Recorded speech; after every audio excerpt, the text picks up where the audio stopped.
Clean చేస్తున్నారు. బుడ్డిగా ఉంది కదా, పట్టుకోవచ్చేమోగా అంటే దాన్ని కూడా వీళ్ళు ఏంటంటే బాగా ఇదిగా చేస్తున్నారు.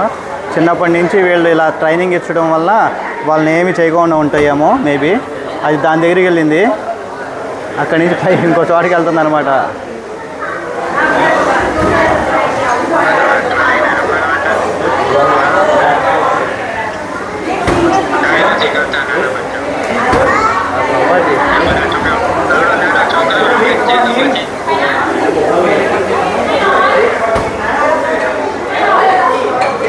చిన్నపిల్లలతో మనకి బ్యాంకాక్ వస్తే కనుక టైగర్ పార్కులు, క్రోకోడైల్ పార్కు ఇవన్నీ తిరగొచ్చండి. పటాయాలో మనము వాకింగ్ స్ట్రీటు అటు వెళ్ళకోకుండా చక్కగా ఇక్కడ పటాయా సిటీలోకి వచ్చేసేసి సిటీలో వచ్చేసి టైగర్ పార్కుకి, క్రోకోడైల్ పార్కు, మళ్ళీ బుద్ధాస్ ఇవన్నీ ఉంటాయి కదా.